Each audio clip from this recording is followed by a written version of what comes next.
cadmio cromado 1, pero miren la aguja es aguja grande. Y eso es porque, como les digo, generalmente este cadmio cromado se utiliza para esterografia. Entonces se necesita una aguja grande para poder traspasar el grosor del útero, porque el útero es grueso. Ahora, en el caso, por ejemplo, ¿dónde está el mononylon?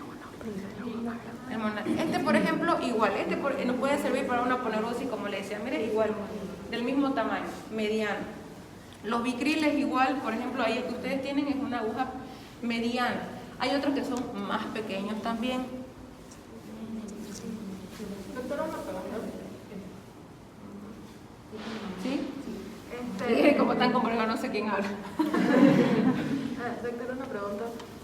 Si para hacer la aponeurosis el problema, que es el que tiene más memoria, le molesta al paciente, ¿cuál sería el ideal? ¿El bicril? El que depende. El bicril es el más económico y en general es el que más utilizamos, porque da buenos resultados. La única diferencia es que si lo utilizamos en una cirugía contaminada, por ejemplo una peritonitis apendicular, hay la probabilidad de que haya infección de la herida quirúrgica, ¿no es cierto? Por lo que habíamos dicho, que entre filamentos, por más que sea un microespacio, las bacterias se pueden acumular.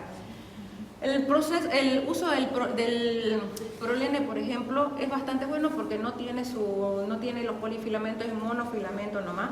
Es rígido, es lo único, y es un hilo que se va a quedar para siempre. Ahora, en el caso que el paciente no lo tolere, como les digo, o sea, se puede sacar el hilo, porque ya después de los 2 meses ya está prácticamente el proceso cicatrizal, no hay problema con eso. Caso contrario, usar el bicril. Ahora, otro hilo que sería muy bueno para hacer aponeurosis sería el PDS, que es el que yo les decía, ¿no es cierto? Es monofilamento, es absorbible, es semirrígido, es bastante, no tan rígido como este, más o menos una rigidez similar aquí al catgut, pero es absorbible y también es sintético, por ejemplo, y dura hasta 210 días. Entonces, pero el problema es el costo. Y ese sería, por ejemplo, un hilo ideal, porque tiene funciones similares al Prolene, pero se desaparece. Entonces, en un tiempo ya no le va a causar ningún tipo de molestia al paciente. Este sí causa molestia, eso sí. Pero no, por eso digo, no es un hilo que utilizamos frecuentemente para hacer aponeurosis. Ahora, en pacientes que son relaparotomizados, que han tenido múltiples cirugías, ahí sí utilizamos este hilo y lo que hacemos en caso que el paciente tenga molestia es darle pregabalina, ya que son como ansiolíticos para que el paciente esté tranquilo. Y se los trata con eso durante un buen tiempo hasta que el paciente ya prácticamente el cuerpo los encapsula las puntitas y el paciente no siente molestia. Lo único que le quedan son como masas palpables, pero ya no siente las molestias, que se puede también, ¿ya? O sea, mucho depende de cada paciente, de un paciente a otro siempre hay diferencia. Ahora, nos vamos a adelantar un poquito al tema de la colocación, cómo tengo que montar yo la aguja en mi portaaguja. Si bien eso lo vamos a ver ya en la parte de sutura, cuando nos toque hacer sutura, no nos olvidemos que la aguja tiene 3 partes, ¿no es cierto? La punta, el cuerpo y el mandrín o el ojo de la aguja. Bueno, aquí no tenemos el ojo, la aguja separada, pero ya habíamos visto, ¿no es cierto?, que las agujas que vienen separadas o individuales son traumáticas por el hecho de que generalmente tienen un poquito más de espacio que producen lesión al momento de cruzar el tejido. Y estas prácticamente, entre comillas, son atraumáticas, ¿no es cierto?, porque el tamaño de la aguja o el grosor de la aguja es igual que el del hilo. Entonces, pero estamos hablando pues de espacios pequeñitos, ¿no es cierto? O sea, no es mucha la diferencia, pero igual está la clasificación. Cuando yo quiero montar mi aguja, lo que tengo que hacer es dividir mi aguja en 3 tercios. Los 2 tercios hacia el lado de la punta y el tercio hacia el lado del mandrín es ahí donde yo voy a colocar mi agujita, para mi portaaguja. Entonces lo que hago es colocarlo y miren, no lo coloco hasta el fondo, lo tengo que colocar más o menos de esta forma, unos 2 milímetros, ¿ya?, de la punta de la aguja, así, y paralela, ¿ya? Perdón, perpendicular, no paralela, perpendicular, de esta forma. ¿Para qué? Para que yo tenga mayor manejo en el momento, o que mis destrezas sean mejores en el momento de la sutura. Si yo la coloco muy a medio o muy detrás, no voy a tener la posibilidad de hacer el movimiento. Y la otra es que si la coloco muy en medio o muy delante, igual voy a perder la fuerza para poder hacer la conexión, para poder meter la aguja en el tejido. Ahora, lo que vamos a ir haciendo, lo que les voy a ir enseñando, Carla, vamos a practicar algo de nudos. La siguiente clase vamos a seguir con nudos, porque en realidad recién mañana vamos a hablar de nudos en la clase teórica.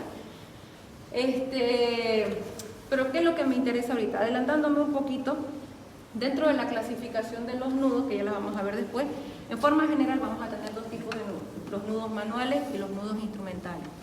Y los mixtos. Los nudos manuales son, como dice su nombre, los que se hacen directamente con la mano, ¿no es cierto? Vamos a agarrar mi pinza en forma de lápiz siempre, ¿ya? Vamos a tener nuestro nudo. Los nudos instrumentales, como dice, siempre con la mano, ¿ya? Ahora, incluso para hacer los nudos, cuando nosotros hacemos los nudos o donde lo vayamos a ocupar, tenemos que utilizar el hilo adecuado. Cuando hacemos ligaduras hemostáticas, por ejemplo, casi siempre utilizamos o hilo lino o hilo seda, son los que más utilizamos, que son polifilamentos y son no absorbibles. Lo mismo, por ejemplo, para hacer ligaduras en apendicitis, ligaduras en conductos císticos, cuando sacamos la vesícula, igual, tiene que ser un hilo no absorbible. Rara vez, por ejemplo, usamos hilo vicril en vesículas, muy rara vez. Pero lo bueno de la vesícula es que casi siempre llega a atrofiarse. En cambio, en el caso del apéndice no podemos utilizar un hilo no absorbible porque generalmente, como constantemente está pasando por ahí contaminación por las heces, ¿no es cierto?, por el ciego, entonces eso puede llegar a abrirse. Entonces no utilizamos ahí absorbible. Sí o sí tiene que ser no absorbible. Un prolene, un seda, un lino, eso es lo que utilizamos para hacer ligaduras, o a veces también ligaduras de metal como el acero inoxidable, los clips, por ejemplo. Si tenemos clips grandes, esos son los que utilizamos, los famosos hemolocos. Si alguna vez han escuchado los hemolocos, ¿ya? Ahorita les voy a enseñar la técnica a ella, ¿ya? Pero lo que quiero es que ya ustedes vayan trabajando con eso. ¿Hay el hilito? ¿El hilo lo trajiste? ¿Trajeron hilo? ¿Sí? Ah, ya. Ya, pues, ¿por qué tan tacaña? Esto es negado un peso ahí. ¿En serio? Oye, ya han hecho negocio, ¿no? Bueno, sirve. Ya. Entonces, vamos a hacer eso. Solo que quiero que quede claro, con la mano, los manuales. Ahora, cuando hablamos de los mixtos, porque los instrumentales son directamente... Instrumentales es cuando yo solamente utilizo instrumentos. Un tipo de instrumental bien claro es, por ejemplo, en cirugía laparoscópica. Porque acuérdense que cuando yo hablo de cirugía laparoscópica, ¿no es cierto?, los que han tenido la oportunidad de ir conmigo, directamente utilizo las pinzas para poder trabajar dentro del órgano del paciente. Y también hay portagujas laparoscópicos, hay las pinzas laparoscópicas, entonces yo tengo que hacer por medio de las pinzas los nudos. Ese, por ejemplo, es un nudo instrumental, porque estoy utilizando directamente el instrumento para hacer el nudo. Y aquí también lo puedo utilizar, por ejemplo. Ahora, otros lugares donde se utiliza, por ejemplo, el instrumental son en cirugías pequeñas o cirugías donde se manejan estructuras muy pequeñas. Microcirugía oftalmológica, neurocirugía, por ejemplo, donde necesito utilizar solamente los instrumentos para poder hacer mi... Espérame, ya tiene memoria, ¿ya? Para poder hacer mi nudo. Y la otra, que es el que ustedes sí van a hacer, es el nudo mixto, que es donde utilizamos la mano y utilizamos el instrumento. Y que generalmente este tipo de nudo es el que cierra mi punto de sutura. Entonces, cuando yo hablo de un mixto, estoy hablando de que voy a utilizar mi mano por un lado, ya como hilo fijo, y en el otro lado voy a utilizar mi mano que va a ser la móvil, donde va a estar el instrumento. En este caso, por ejemplo, terminé de suturar y ahora quiero cerrar mi nudo, agarro con mi mano que es móvil, ya, y voy y busco mi hilo estático y hago mi nudo, ¿ya? Ese es mi nudo. Entonces, eso ya lo vamos a ir practicando con calma. Primero hoy día vamos a hacer el manual, por lo menos que aprendan a hacer a un dedo, un bauchet, aunque sea un cuadrado. Ya, hoy día sí. Eso, y ya en la próxima clase ya vamos a hacer, incluso van a traerse un guantecito, vamos a inflar el guantecito, vamos a hacerle el nudo, van a hacerle el nudo a uno de los dedos. Si reventamos el dedito y el guante se desinfla, es que su nudo no sirve, está flojo. Pero si el guante no se desinfla, quiere decir que su nudo está bien hecho. ¿Ya? Pónganse 100 diferentes mesitas, no sé si ya están. Ah, ya, vayan a colocarse ahí y vamos a ir avanzando.